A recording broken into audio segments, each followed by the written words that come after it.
Introducing National Streaming Sports, live and on-demand sports talk programming that you can access 24/7. For the premier sports talk experience, tap into our Roku channel. Start your mornings with Mac and Jack covering all the weekend sports action.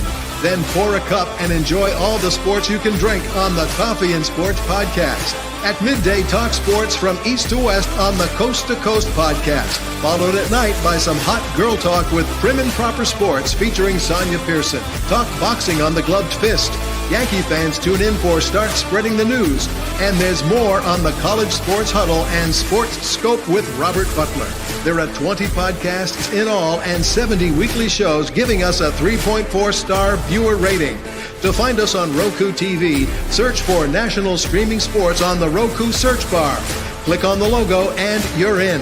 National Streaming Sports, live and on-demand sports talk for America.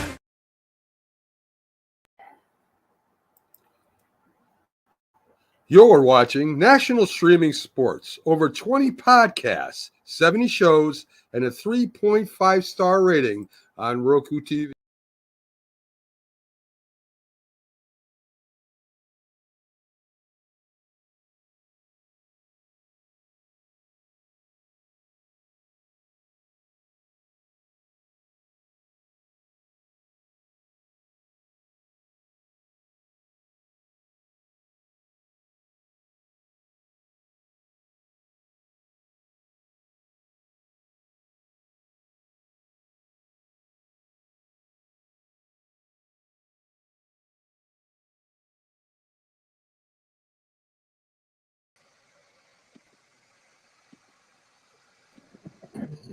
Good evening, everybody, and welcome to National Professional Sports Show. Here I am sitting in for Mac tonight. I'm your host, Sonia, joined by Bo Crouch of TGI Sports, Coast to Coast Sports. Bo, Mike Tipton, the tipping point to my right, and B. Strilla of One Ass, Cheek, and Three Toes. Gentlemen, how are you all tonight? What up? Oh. What up, though, indeed? What up, though, indeed? It took me a second because for some reason it looks like somebody's show is going over on the network with Northeast Professional Sports, so it keeps disconnecting me. So I'm trying to wait and reconnect that someone's, going over. So, we tell everybody stick to your time slot. We want to make sure this definitely runs on the network with Northeast Professional Sports. This is a great time for me to tell you guys. Welcome everybody in and to tell you guys to don't forget to find and rate us on Roku, National Streaming Sports. Looks like we're up and running there. So thank you for whoever wrapped up that show. Y'all, it's all fun and it's so easy to go over your time allotment because everybody's having such an amazing time. So, gentlemen, how's everybody doing tonight? Good. Doing good. Great. Shout out to Mac. Rest up. We miss you. We hope to see you soon. And Miss Linda over there, the great production team and creators of this wonderful platform. Bo, I know you are on for just a little bit. We see you on your way to your destination. Tell us about where you're heading tonight. Yeah, so I'm headed to basically a coaches show / press conference for the arena football team here in Washington Tech. And so going to be chatting with the head coach, J.R. Wells, and the co-owner, Miguel Morga. So that's where I'm headed. That press conference starts here in about 20 minutes. I was hoping to already be there, but Seattle traffic is Seattle traffic. Yeah, and Robert says that. He literally says, "What's up, Bo? Where you driving? Watch out for Seattle drivers. They're everywhere." And hello to TC915. That's Tip's friend. How does he pronounce his last name? Castaneda? Tommy Carranza. Carranza. I got the wrong vowels and everything. TC915. TC915. And welcome everybody, one and all, on all the platforms. Y'all, so we got a lot of news to talk about in a very condensed time. I am pleased to announce that Tip possibly, but B. Strilla for sure will be joining me at 9:00 to pick up whatever we don't cover tonight at this segment. Because it's so much March Madness marching on. You guys see I'm representing the new soon to be national champs again, Duke Blue Devils. The last time they were there was 2019, but I'm repping us hard. and we can't wait to usher in a new championship era. But unfortunately, let's segment back to the women's basketball. Juju Watkins unfortunately went down with an ACL tear, and she is out for the remainder of the season. Just getting started against Mississippi State. Of course, they still go on to win Southern California. Her team goes on to win. I was really looking forward to her versus Dawn Staley of South Carolina. Well, let's welcome in our one and only, speaking of NCAA, Keith Engel. Keith, good evening. How are you? Hello, everybody. How are you? Hello, Keith. Great to have you. So, guys, were you all watching live when this injury happened with Juju? Nobody was watching. I can't say that I was. I just got it on the news ticker. That's all. Yes, and I get you. And Bo, your mom says looking forward to your coverage of the meeting. Hello, Ms. Bo, Feather Freebird. I remember her from before. Thank you for joining us tonight. Yeah, but Juju is one of these people that carry the team. She's only 19 years old. Just passed Caitlin Clark for #1 woman scorer in college history. So she's got her whole life ahead of her. We wish her the best. Hopefully that youth being on her side, she makes a speedy recovery and she can, bounce back. However, she may miss part of next season as well, because I'm understanding an ACL tear can be 9 to 12 months of a recovery period. Yeah, it was unfortunate to see her go down, and of course, the way her knee kind of spun inside, you knew that it was probably an ACL or something like that. And it's a bigger hit to women's basketball than anything. She was kind of that next star that took over the baton from Caitlin Clark and Angel Reese. So, she was getting a lot of, followers, a lot of endorsement deals. Not to say that any of that's going away, but the women's side has better storylines just because the men's side tends to be a lot of one and done and transfer portal. And you actually get to follow the women's side through their career a little bit better than you do on the men's side. So it kind of is a bigger blow than just her injury to herself and her team, just to the women's collegiate basketball. Yeah, and definitely that. And I mean, I'm sure you gentlemen all concur with that, because as of a couple of years ago, Keith, we saw an entire movement for women's basketball. I mean, we all sat here and watched it literally take off. We saw it a little bit when Aaliyah Boston was still in college, and then she went over to the leagues. And then the whole Caitlin Clark era came about, Angel Reese, and all that crew of ladies. And we just saw it really just propel. We saw stadiums fill up. We saw ticket sales being advertised. And so now it literally, like Bo said, it holds a real interest to everybody. Yeah, I had to do a little mea culpa myself, because I poo-pooed the whole idea that women's sports was chasing the men the way they were, and then they went and outdraw the final, outdrew the men, or viewers wise outdrew the men. I would argue a little bit that interest has probably waned just a tad this year with Caitlin Clark and Angel Reese and a lot of other storylines kind of going away. But the sport still seems to be strong, at least at the collegiate level, if not at the pro level. Yeah, and that's definitely important. What do you think, Tip? And that's what I was going to say. I think the good thing is that in order to declare for the WNBA draft, you have to be 22 years old, right? So even though she's 19, there's no rush for USC to bring her back. Like you can let her recover fully. You can let her do what she needs to do to make sure that whenever she does come back, she's 100% fully healthy, right?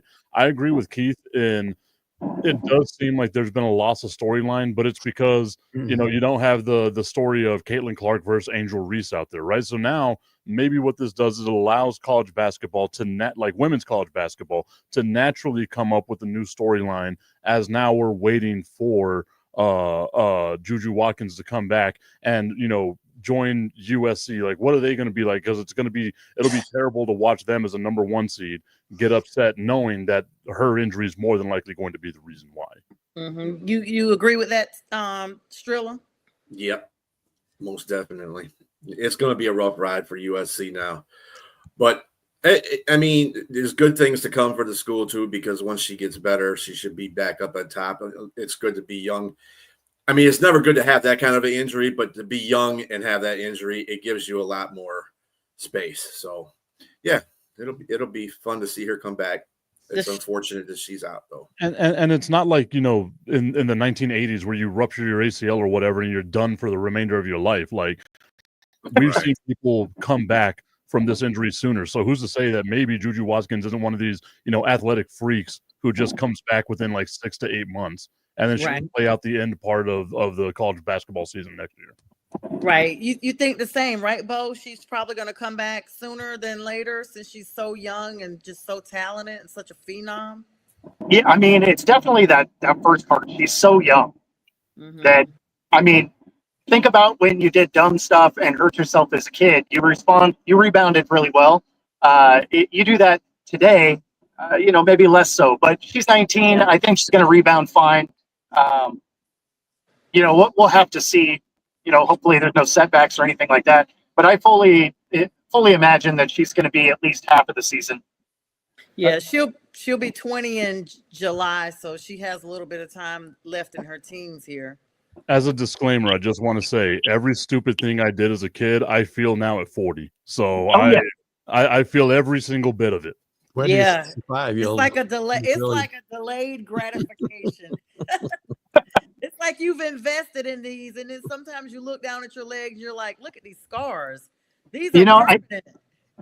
It's the new injuries that are frustrating because you're just like, "Oh, I stubbed my toe, and it's just going to hurt till I die now." Yes, it's pre-broken. It's a pre-broken toe. I think with me it was more along the lines of like I woke up the other day and had a back spasm. I was like, I was asleep. Where the hell did this come from? Right. Mm-hmm. No, the thing is, like, when you're like, all I did was moved a couple of trash bags. Why is my back hurting me? My lower back feeling like it's gonna really go out. We got some comments in here, guys. Robert Wardell, always thank you for joining us. Says bummer, no Mac today to bust chops on the Russ Wilson sign. And listen, we're gonna talk about that, Robert. Y'all are ahead of the game. I know that's supposed to be the big news. Jack got on me earlier about not bringing in the show with that, but it's not like he signed with the Panthers. If it was the Panthers, y'all know I would have opened the show with that, but he didn't. He's like, all right. And Chris Babcock, thank you so much for joining us, Chris. There's parity in women's sports that you don't see in men's sports. The competition is closer and games across the board tighter than men's sports. I have to disagree with that comment 100%. You see, the men have this is a year that's out of the ordinary with no mid-majors making it to the Sweet 16. The top teams always make it to the Sweet 16 in the Elite Eight in women, always. And you see all these games are like 40 and 50 and 30 points in these first couple of rounds of this tournament. I'm not sure I'm buying that one. Sorry. I was about to say the same thing. Like in women's college basketball, it's clearly the haves and the have-nots. And there's so much less with the haves than there is with the have-nots, right? Like, if you're a number 1 seed, you're all but guaranteed to make it to the Final Four. Yeah. Absolutely. And I thought the same. Listen, don't try to cut women any breaks. They are here and they are earning their spot just like everybody else is, to the best of their ability. And so that's how we kind of have to roll with that. Shockingly, UConn ladies, let's see what the ladies, Keith. Yeah, the UConn ladies are still in it, but the UConn Husky men have been eliminated from March Madness contentions by none other than Arizona. I mean, I was floored about that. I think that messed my bracket up as well, Keith. As great as the UConn men's have been in the last 30 plus years, the women have probably been even better and more consistent under Gino Auriemma. And that's saying a lot because, Connecticut basketball has been really good for a long time under Jim Calhoun and now Danny Hurley. And even one under, I'm trying to think of the guy who, Oliver, the former player, they won a national championship one and done there, but Gino's just been incredibly consistent over his career, and to me, I think this team is going to be one of the favorites to win this tournament for sure. And they're number 1 seed, I believe, right? As someone who has their bracket still in the 89.3%, Oh, here we go. and Here we didn't go, watch Priscilla. any college basketball at all Here this we year go. outside of Texas Tech, I will say this. The tournament is so much more fun whenever you bring more people to the dance, right? Like whenever you can have the Cinderella storylines and all that stuff. But when the Sweet 16 comes, I don't want the mid-majors. I want the blue bloods, right? Like I want to see the teams that I know are good performing the best, because Cinderella, your time is up by the time the Sweet 16 comes. We saw this a couple of years ago whenever you had 4 basically Cinderella teams in the Final Four and the ratings absolutely tanked. No one wants to see those mid-majors or anyone else. Maybe you make it to the Elite Eight. Maybe that's our line of demarcation, but I don't want to see him pass the Sweet 16. So I'm happy with what I've got right now in the Sweet 16. Well, this is your year, because this is the first time since, gosh, I want to say 50 years since a mid-major hasn't made it to the Sweet 16 in college basketball. 89.3 percentile. Okay, we heard Okay. it. When we first said it. Late. Like, I came in late. Okay. Got out of the way before I came in. Oh my God. I have to hear this crap every day. So for those that do not know, our audience members, there's 2 group chats. Keith, be glad you're not in the Friday Night with the Fellas group chat, because this is where we hear all this crap all the time. Bo, be glad you're not in that too. I got 2 separate group chats, but every couple of hours we got to worry about some raggedy screenshot popping up with some name on it. And I already have my little sticker, that the little bit emoji that says whatever. I already have her ready to go. As soon as he sends it, I've already got it pre-drafted to respond. I mean, God. The T in greatness stands for tip. Oh, Listen, if you had my women's bracket and my men's bracket together, I'm almost that high. hold on, guys. My stomach. I was Right on, surprised I guys. wasn't the one that got kicked out. I got to jump out. Have a great rest of your show. Bo, enjoy Yes, sir. the show. Can't wait to see the coverage later on TikTok or wherever you're going to be. We'll be hopping off at 7 to join you on that platform. Be safe and enjoy. Bo Crouch, everybody. Yeah, Bo. Yeah. All right, so guys, that was Bo. You know, he's always such a gentleman to come on and join us. And now it's myself and the 3 gentlemen. All right, so just a small plug. Tomorrow's opening day for Major League Baseball. You know, get ready for your Atlanta Braves, Braves country, you know, Braves worldwide, to make a nice solid run this time. We're giving this a small segment for all of you guys who are waiting on the NFL news. It's coming. We are building up to that because that's going to be the crux of the conversation of our show. So don't worry, all you commenters, just hold on to what you got. Is anybody excited about opening day tomorrow? Absolutely. Always excited for opening day, especially when we open in the United States of America, not Japan, where who remembers we opened up there, for crying out loud. Tell it, Company Keith. going. See, Keith stole all my thunder. I was going to say opening day was last week whenever I you had the remember. Dodgers and the Cubs. Who remembers? Who even I knows? didn't know that. MLB is being like the NFL. Right. The expansion is going to happen. It's going to happen, guys. Yeah. Listen, Embrace it. Rob Manfred talked about expanding into the Far East, into Japan. How is that ever going to work? You're going to 12-hour, what is it, a 12-hour? I don't even know how long it is. 12-hour flight. It's more than that, yeah. More than Yeah, that. so you get 3 teams over there. You fly over. You're there for 2 weeks, basically. You just do your whole tour through there, and I think you're good. You're good.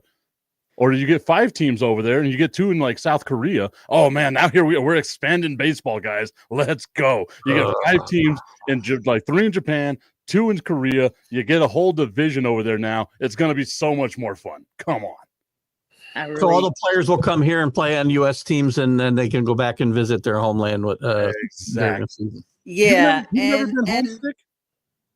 Me? Shohei can run more gambling rings undercover. That's what that's about. Allegedly, we all need a friend like Ipe. We all need a friend like Yes. Ipe. Yes, we do.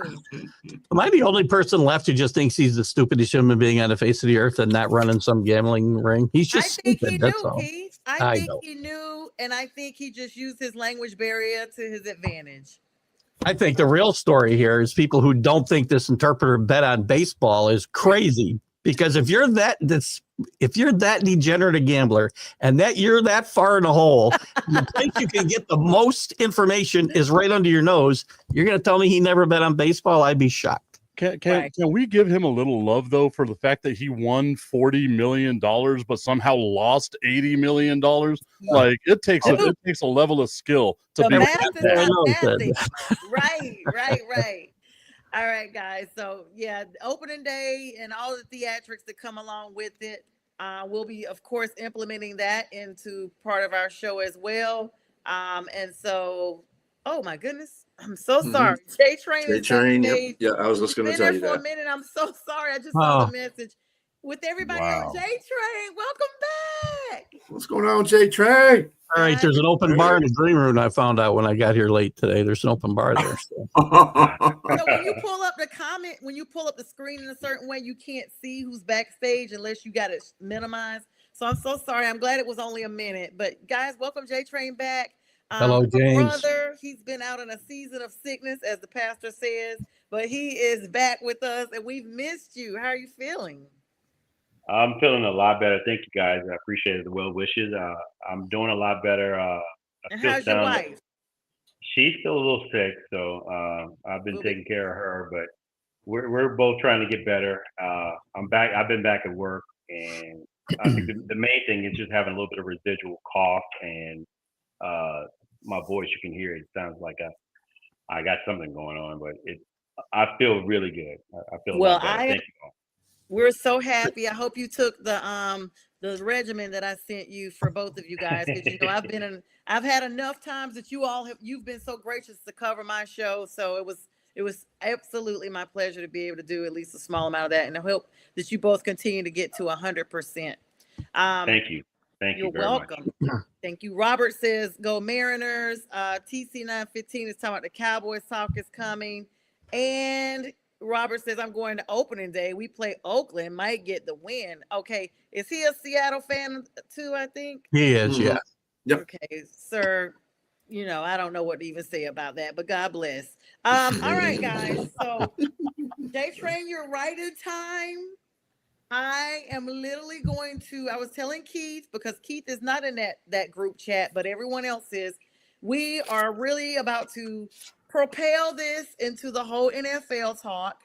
And I mean, it's a whole debate out there.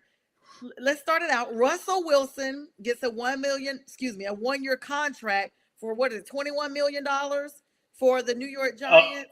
2 years. Up to. It'll be 10.5 guaranteed, but it's up to $21 million. Yeah, 2 years. Sorry. So 21 total. But he's there for a year after they've taken Mr. Crablegs, Jameis Winston.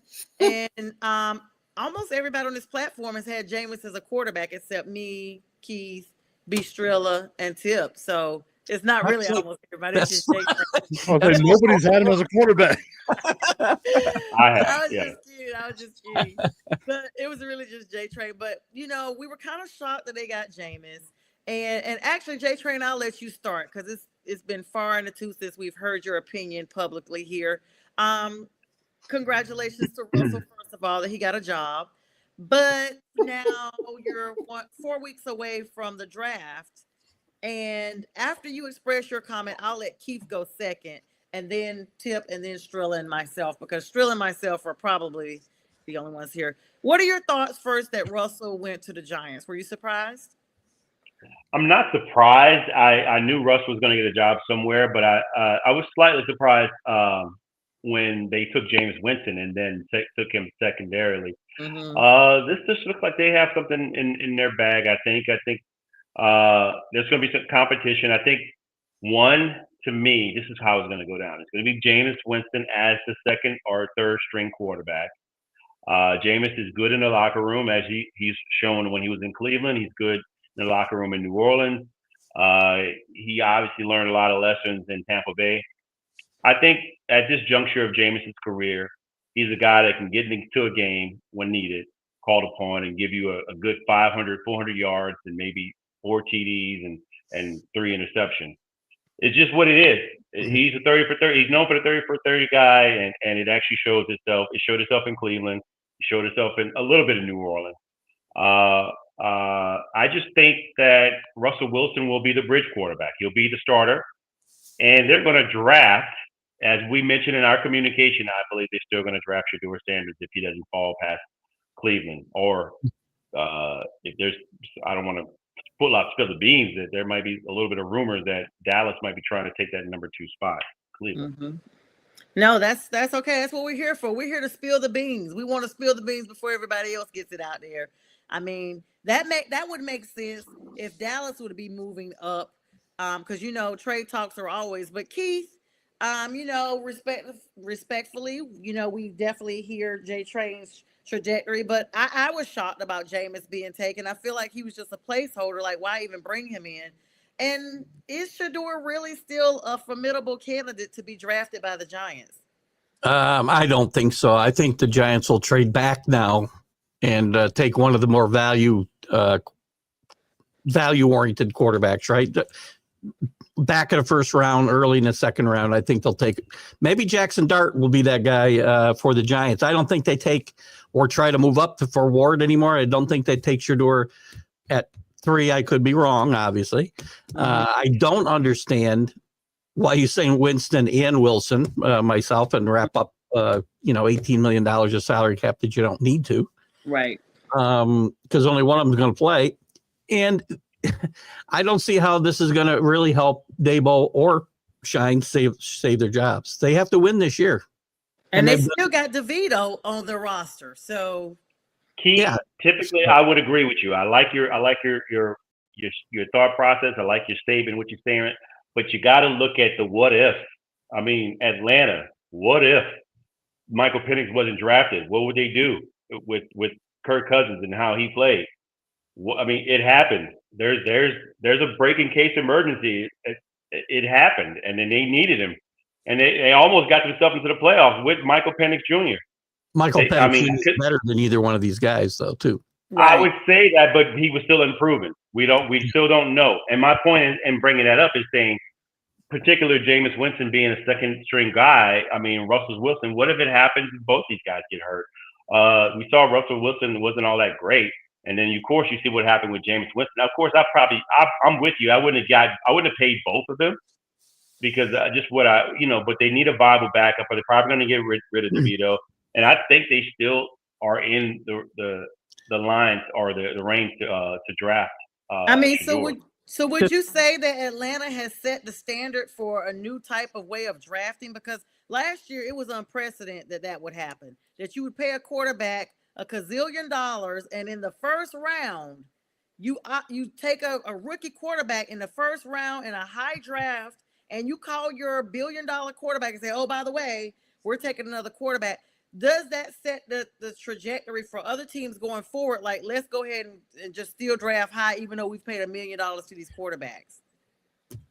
I'd push back and go back even further to Denver. They got rid of a quarterback, the same guy we're talking about, Russell Wilson, and $39 million of salary cap. Yeah, they didn't care. They didn't care. Yeah. So I think that's just where teams are now. They're just like, okay, we can just eat the money and get what we want to get when we want to get them. I mean, there's one big difference between all those situations and the Giants is their quarterback and their coach and their GM need to win this year. They're out. Yeah. You have to win. You can't use the third pick in a draft and draft for the future. There is no future for them if they win now. So you've cashed your lot with 2 veteran quarterbacks. You've got to put some pieces around them, whichever one it is, to make them successful now, or you're not going to be around for the future. I don't think you can take that. I don't think you can. So let's just say they stay. I'm sorry, I'm going to cut anybody off. I just want to say one thing. Let's say they stay there at number 3. Who do you project they select if they don't trade back? If they don't trade, I think they'll trade back. Yes, but if they stay there, I might take McMillan at 3 if they stay at 3. I might. Or they go offensive line. They need offensive line help, too, to protect either one of those quarterbacks because they're going to get killed. But you can, again, it's not a deep draft for offensive linemen. There's a couple of tackles, I think, at the top of it. But Listen, I would take McMillan at 3. I think if I were them, and give him some more weapons, give them some more weapons and a better chance to win now. Are they going to win 12, 13 games? No, doesn't matter what they do. But if they get to 8 and 9, 9 and 8, maybe they save their jobs. I don't know. Mara's a very forgiving guy, and he hasn't set the bar. He just said they need to do better. He didn't say whether it was 7 wins, 11 wins. He didn't say. And TC 915. Any Atlantic reporters in the group chat? No, so it's from the Fridays with the Fellas group chat. Robert Wardell, you got some nerve. Atlantic reporters. The Giants or the Kittens? Listen, we beat the Giants last year, and TC saying Dallas doesn't move up. They're stingy with their draft picks. That's why they don't sign big free agents. They don't want to lose compensatory picks, and that's going to lead me to Tip's position on this. Tip?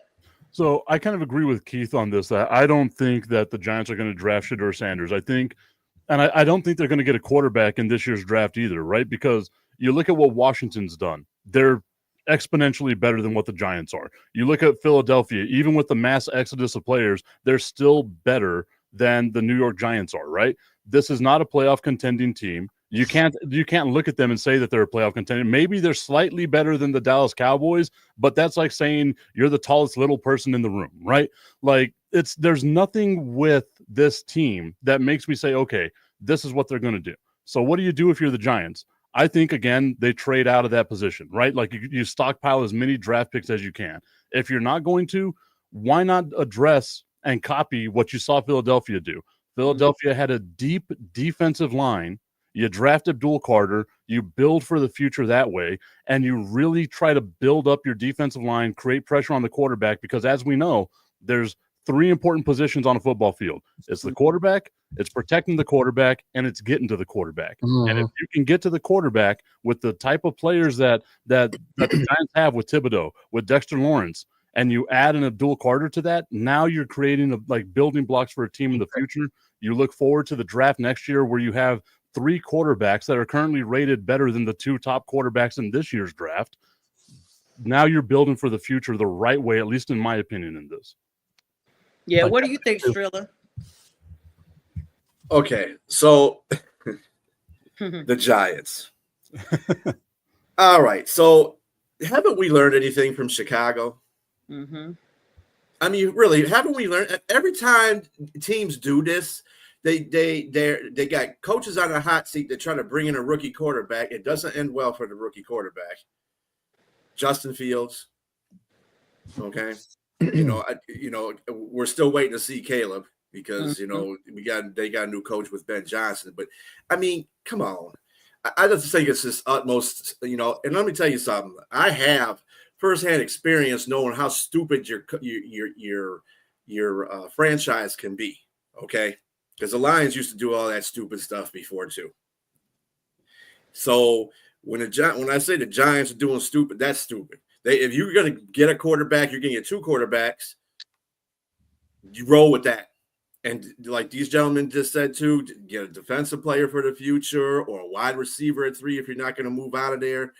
Do something, but you got to learn your lesson. I understand the NFL is a copycat league, but that's not something you should be copycat. Mm-hmm. I agree wholeheartedly. So I reserve judgment to hear all of you guys' judgment. Like I said, the chat already knew how I felt, but I will say for just the audience here, I just thought the Jameis Winston move was a dumb move. I feel like in my mind that it's greed at this point. Giants are trying to suck up all the quarterbacks that they can. And for what purpose? They're not going to win this season. Let's be clear. They have to win or DeBall and his whole crew is out of there. Dayball, whatever his name is. And they're still not going to win. They're not going to make an overnight success story. It's not going to be a miraculous turnaround because you bring Russell Wilson and Jameis Winston and possibly Shedeur Sanders there. All you have done is loaded up your stable of quarterbacks. You still don't have a Saquon Barkley there anymore. You have not really utilized Brian Burns to the best of his ability after getting him from the Panthers. You don't have a solid O-line. And so stacking up and paying money is the equivalent of going and buying a new car and don't have a dime for gas to drive it. That's what's going on in New York. All right? Moving So along. I'll ask this question though. Would it be bad for the Giants if they went out and they got like Travis Hunter? Because we haven't mentioned him one bit. We in were this getting there. entire We thing. were He getting should there. get taken for sure. Yeah. If he I got, thought if he I went was that there, when I asked the question of Keith, I thought he might say Travis Hunter, but Well, again, I'm assuming Travis Hunter will be off the board. In all fairness, if Travis Hunter's there, Giants have to take him. If he's there at 4, Best player ever. And you see the reason why I bring that up is because now you kind of replace that Odell Beckham, right? Like you have to have a guy that brings star power. If your team's going to be bad, at least they can be spoken about because this dude's out there doing, he's a three-way player basically. He's on special teams, he's on defense, he's on offense, he's doing all kinds of stuff. At least now you're giving your fan base a little bit of hope. If I'm the Giants and I'm looking at Russell Wilson and Jameis Winston as the guys that I just signed right now, after we could have had Aaron Rodgers, and you all know I'm not big on Aaron Rodgers, but come on, man. Like it just feels like you have to stick with that number 3 and you have to make a splash at that position. Yeah. you have to make a splash. And Deion Sanders, of course, has continued to insert himself in this draft process by being recorded and documented as saying that should Shedeur or Travis Hunter be drafted by the wrong team, he will have a private involvement with the teams that draft them. Work for the Mannings, but I was about to say I'm not surprised. but he also told a specific team don't pick him. It was much simpler, right? So Yes, Deion's not even saying which teams you better not pick him, right? So, but Jack was talking about this morning the fact that when Shedeur interviewed with the Browns, he was cordial, but he wasn't super enthusiastic. Wasn't it was just the energy that was given off wasn't like this is where I really want to be. And let's be clear. You may not see a player just say, this is really where I want to be a lot of times, but they at least have, a presence about just gratitude for being in the process. And even though, Shedeur seemingly had that cordialness about him, he didn't have the same type of zeal or zest, I should say, when he, spoke with other teams. And I'm like, listen, believe it or not, the Browns are at the top of the draft position. They will be drafting a quarterback because they will not be carrying on with Deshaun, and they're not 1,000% sold on Pickett. Like, they're not. They are in a situation that they're trying to come up from the bottom as well. Correct, guys? Can we put some respect on that man's name? Super Bowl champion Kenny Pickett. If I'm Shedeur Sanders, I don't care who it is. If I'm going to visit Cleveland, and see everything that they've done with their quarterbacks and their success or lack thereof throughout their tenure, would I be ecstatic about going to sit there and probably not. Right. Probably not. I just couldn't. No. I'm sorry. I couldn't even fake it. Then don't go. I mean, that's the other thing. Don't go. I mean, I think you have to though. You kind of have to. Really have to go? You don't have to. I agree with J-Train. It's not a good look if you don't. But I agree with J-Train that if you don't go, at least you're kind of doing the Eli Manning thing, right? Like just don't show up, say, look, I don't want to be a part of this team. And the 26 starting quarterbacks they've had since they came back to be a franchise. Nobody like that's where quarterbacks go to die. Look how they fumbled Baker Mayfield, who actually went toe to toe with Patrick Mahomes just a couple of years ago, and they fumbled that. Strilla, I can tell you got something to say on that. Not, I mean, Cleveland's just in bad shape as the Giants are. So, and to say, well, we grabbed Kenny Pickett, so we're not sure about him. Then why are you paying him?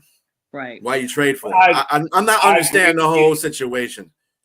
I agree with you. But he played one game. He didn't play in a Super Bowl. Right. He played one game, but he didn't play. Strilla, I agree with you about Cleveland and Giants being in the same situation. The only difference is location.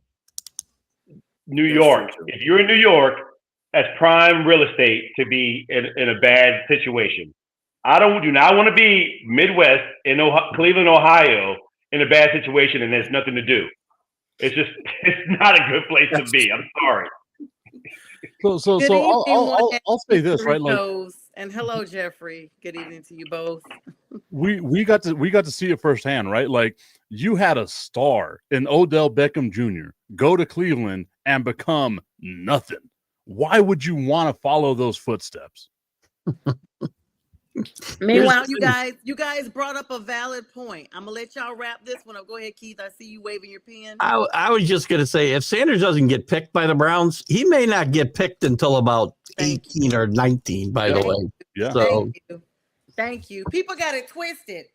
His personality is preceding his professionalism.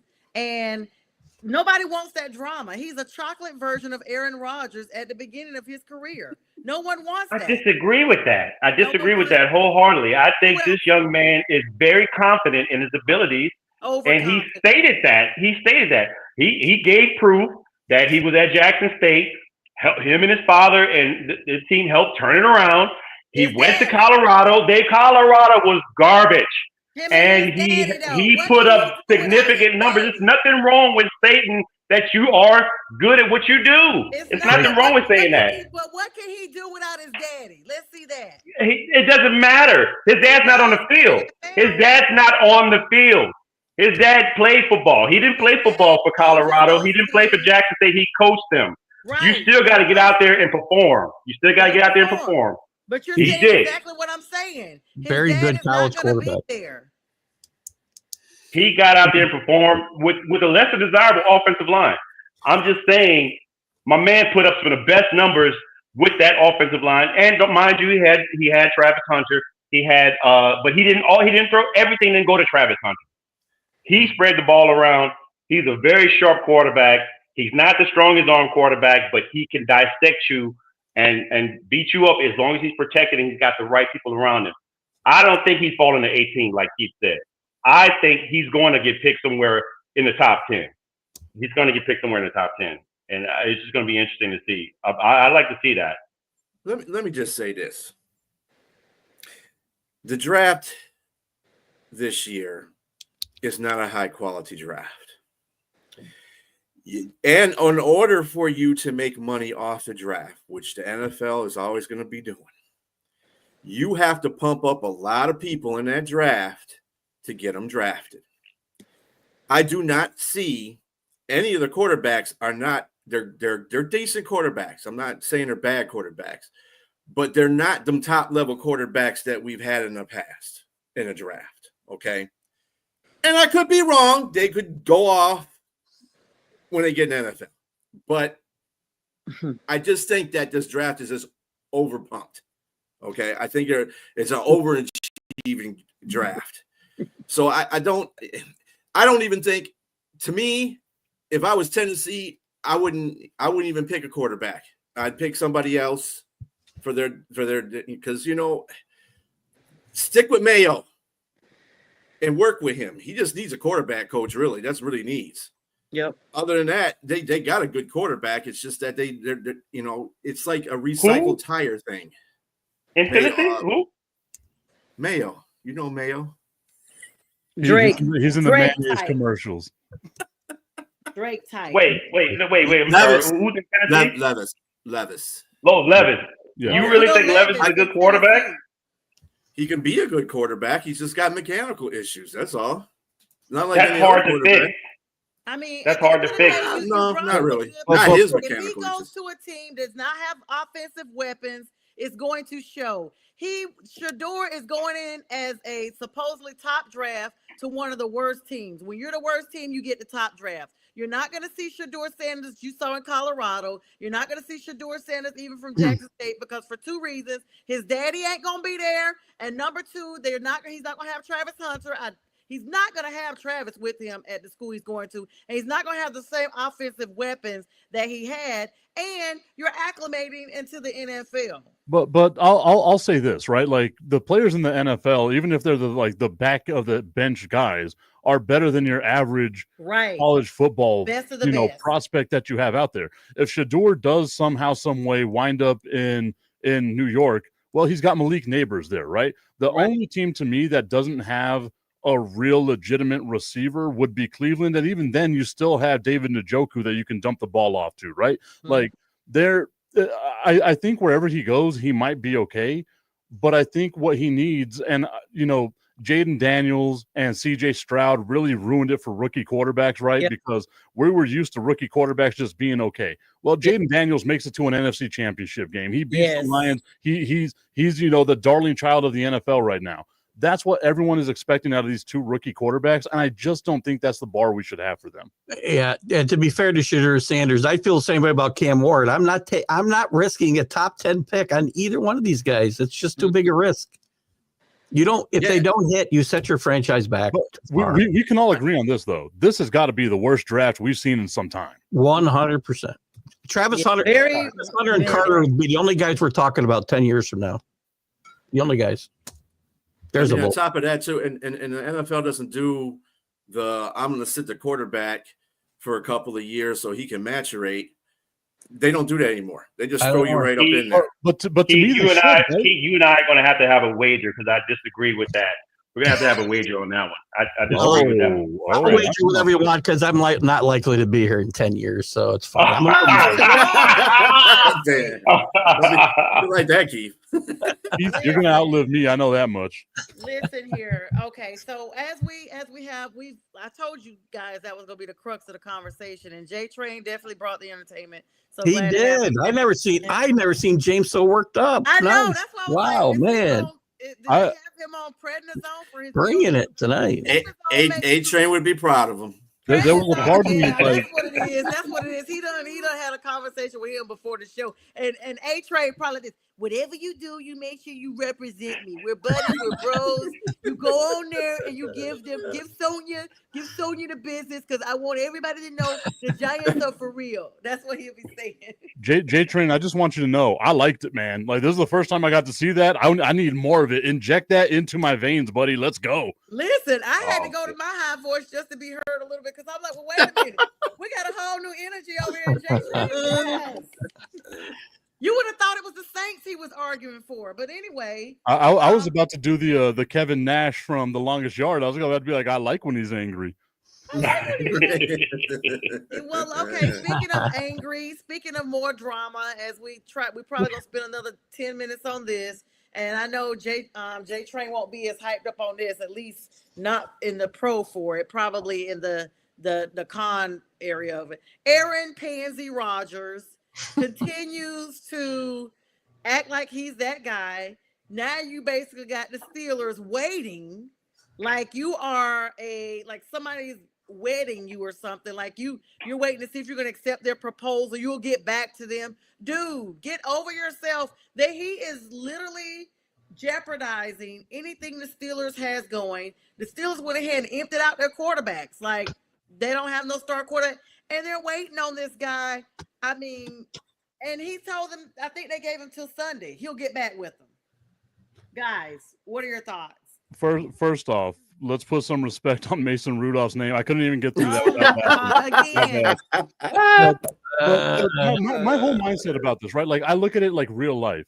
If you've got to fight and prove to someone that you're 100% in that relationship is over. Like if you've got to sit there and do this stuff with Aaron Jones and jump or Aaron Rodgers and jump through all these hoops and do all these things for the Pittsburgh Steelers, I'm moving on. I gotta try. I feel like he has to now. Like they have to sign him because they let Russell Wilson go to New York, and that was their only bargaining chip. But he is now the only quarterback that's out there. Is that really what you want on this team with DK Metcalf and George Pickens? Because it seems like a psychologist's dream and everyone else's nightmare. It's a mess. Yes, I say yes. The answer is yes. They do want him because right now they put themselves into that position, like just like you said, they gave him all the chips. Yep. He has all the leverage now. There's nobody else out there, and who else are you going to get out there to be strong arm and throw the ball to both George Pickens and to DK Metcalf? Nobody else but Rodgers. So now he knows he can go to the dark place. He can go to Egypt. He can go wherever he wants to go. Skip OTAs, skip mini camp, skip everything, and come out there to training camp and say, yes, I want to play for you all. I'm so shocked that they did that. I'm so shocked that they lost their balls. I'm disgusted. First of all, let's not he's the only quarterback out there kind of stuff going, nope. First of all, the narrative I hate about the situation, at least the media is putting out there, Aaron Rodgers says, well, I'm going to wait until Friday so I can choose the team that I want to be on. Dog, choose. This ain't got nothing to do with choosing. You can't choose nothing. You got no choice. And when you go, if somebody wants you, you get paid to go. You don't make that choice. You might want to make the choice if you want to go there to get paid, but you're not making the choice. Second of all, Pittsburgh's got a choice to get another quarterback. Call up Joe Flacco. Get him. Trade a pick for Joe Milton. Have Joe Milton there. Have Joe Flacco as the backup. Yep. So Keith, I don't mean to cut you off, Keith. I know you got something to say here, but my whole you're good. Keith got it in depth too. You could tell. On my show, me and Tommy Cadanzo, we've been talking about this. What if Pittsburgh were to make a couple of trades and bring in a guy like Trevor Lawrence, right? Because I feel like no matter what you do in Jacksonville, you're not going to be good. Trevor Lawrence's time it's time for both to move on. If I'm Pittsburgh, I'm looking at trades right now and who I can get, because the last thing I want to do is bring in Aaron Rodgers. I don't want the ayahuasca. I don't want the dark retreat. You already heard Cam Hayward say last week, I don't care about all that stuff. You want to be on this team or you don't. Mm-hmm. He's already lost the locker room, and he's not even a part of the locker room. That part. He did retract that statement, but whatever. Oh yeah, I retract. What you first say is what you first mean to me. 100%. Absolutely. Listen, this is the same guy that hasn't spoken to his family since 2014. Also, I would be speaking to my family if I knew it was an option. I was about to say, I'm kind of in the same boat with Aaron Rodgers. I'm good with that. But I know Jordan Rodgers. I produced a show with him whenever I was up in Connecticut. That's a good dude. So all the issues that are there are strictly with Aaron Rodgers. Yeah. Listen, as a fan of chaos, I want him to sign with the Steelers because I think this will be a copy for an entire football season. So that's where I'm going to stand on this. As far as Joe Milton, I don't know why everybody's in love with Joe Milton. Comes on the show. Mac loves Joe Milton. We'll trade you Joe Milton right now for a third-round draft pick, and we'll say no more because he has never done anything to show he can play in the NFL against first-string players. I can tell you right now. But he is not. He is not, and the verdict is still out on that. Keith, since we have dangled with you on the Aaron Rodgers thing, which continues to be a weekly conversation, mind you, congratulations, or is it the Patriots signed Stephon Diggs? And he didn't even spend one season with the Texans after having that season-ending injury towards the end of the season. You got $69 million max deal with him. $33 million a year for a 31-year-old wide receiver coming off an ACL injury he ought to thank his lucky stars that the Patriots were stupid enough to do this. Yep. You got $26 million guaranteed though. Okay. Oh, you got money. Still. They do have money. But here's the thing. If he's happy and he's productive, then I'm happy to get that guy for as long as he is that. But as soon as he's not, he needs to go because he will be a cancer in this locker room with a young quarterback and what will be a young team going forward. He's not a good player to have in the locker room. 3-year deal with you guys. He'll be happy the first year. If he's healthy, he's going to give you 100 receptions, man. He's a great player. Don't get me wrong. He's a great player. And if he's happy, I know how productive he can be. And I know what a jerk he can be when he's not happy. Right. And I can't have that on my team. So I'm going to take him as long as he's happy. And I hope he's recovered from the injury. They recover from these things today, as we talked about earlier. We know that the thing that made him unhappy was not having a contract. So he's got a contract. He's going to be happy with the contract now, right? Yeah. And for me, I might be the only person saying this. I think the Patriots have won the free agency, right? Like they spent so much money. They've got a ton of pieces that they needed. They're building around Drake May, who I think is going to be a halfway decent quarterback. How do you stop the sophomore slump? You give him a guy that he can trust, that he can throw the ball to. Stephon Diggs is that guy. We still got to protect him. We still got to protect him so he can get the ball to Diggs. That's again, we have to build. That's why you take Will Campbell at number 4, Keith. You take Will Campbell at number 4. Campbell will be the pick if Hunter's good. If Hunter, the only way they don't is if Travis Hunter's still there. There was a lot of talk, and I may have mentioned it here. I don't know the last week or so that they were talking about McMillan a lot. If he stayed there, I don't know that they do that now after signing Diggs, because they need a Will Campbell, or they may go with offensive lineman the first couple of picks. There's a kid from Boston College I like in the second round as well. His name is escaping me right now. Puglia, something like that. So you look at things are looking. They did have a good free agent season, I think. Not huge names, but they got guys that fit what Vrabel wants to do on defense, specifically at the linebacker position, the cornerback position.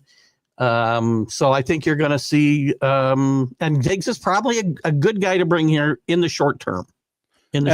I think that's the thing, right? Like, they addressed their defense. Their defense last year, we can all say, was absolutely horrid. Now you have a defense. All you got to do is score 17, 20 points a game. You're going to get that with this offense, especially with Mac Hollins, especially with Stephon Diggs. This is going to be an exciting team. I have them contending. Like they're better than the Jets, and I think they're right now, the way they're constituted, the way they're constructed, they're better than the Dolphins. So they're going to be maybe the second place team in that division. And the best thing to happen to Drake May, and what I think is a quarterback's most important year in the NFL, is his second year. And I'm not comparing him to Mac Jones. Mac Jones was not as good as Drake May. I'm not saying that in any way. But Mac Jones had a really decent, if not good, first year with Josh McDaniel there. And then they totally screwed him over by putting two guys there who didn't know how to work with quarterbacks, didn't know how to put an offense together. And they just destroyed Mac Jones' career. Any chance he had to grow, they screwed him in the second year. Drake May's going to get Josh McDaniel in that second year, and Mike Vrabel, who's going to be a really steadying force in that locker room altogether. And I think Drake May's going to benefit a lot from what the Patriots have done on the sideline as well as on the field. How many times does Josh McDaniel go back to the Patriots? Like isn't this like the third or fourth time? He's a great offensive coordinator. He's a horrible head coach. Horrible head coach. Give some, he's a prodigal son is what he is. But he is, yeah. And I want to give some stats here, and shout out to Linda. Linda checked in. She said, hello, guys. And of course, me, and have a great show. Her and Mac, hello. Some numbers. J Train is absolutely correct. A healthy Stephon Diggs will get you 100 plus yards of receptions. I'm looking at his stats for the last since 2020. He had consecutive 100 plus yards receptions, except for in 2024 when he was with the Texans, where he had 47 and he was injured. He had his biggest year was 2022, where he had 108 receptions and 11 touchdowns, 1,429 yards, averaging 13 yards per catch, really blowout. And he averaged in 2019 17 yards per catch, less receptions, but more average yards and less touchdowns. Of course, he was drafted in 2015 by the Minnesota Vikings, was with that team all the way up to 2019, then over to Buffalo for a consecutive amount of years, another 4 years there, 4 years. Yep. Then went to the Texans, and now he's back in the Northeast. There's no debating his talent. He's a great player, right? He is. I would push back against this, right? Like, Drake May is not Josh Allen. So let's not be like, his best season was with Josh Allen. He can get back to that. Well, yeah, that's a good point. Just go out there, do what you can do coming off this ACL injury. And I think that, like, as far as the arrows go, the arrow is pointing up for the New England Patriots. Like, it's a good thing for them. I think the relationship, quarterback receiver relationship between both Drake May and Stephon Diggs will be a good one, because it's not many other people there, first of all. And I think the biggest complaints for him is getting the ball. And I think that him playing in the slot, he'll probably play in the slot this juncture of his career. He'll get a crap ton of balls thrown his way, and he has a knack for getting open in that slot. So he should be good for them. And he's the veteran, and the quarterback's the rookie, basically. That's how that's going to work. You're throwing me the ball. Look how Drake May utilized Hunter Henry last year. Now you realize he's got a guy like Stephon Diggs. It's going to be great. Yeah, it's going to be great. And with that, guys, we got to hurry and hop on off of here so that our next show can be up at 7 p.m. Eastern Standard Time. Keith Engel has a show this evening. Really? Popping off. Do you, Keith? No? Yeah, I do. And then, of course, Prim and Proper Sports later on this afternoon. We thank you everyone for your likes, views, love, subscriptions, follows, and all that good stuff. Stay tuned on Roku and on the YouTube affiliates for all your shows here. And good night. Go Dallas Cowboys. Go Panthers. You're watching National Streaming Sports, over 20 podcasts, 70 shows, and a 3.5-star rating on Roku TV.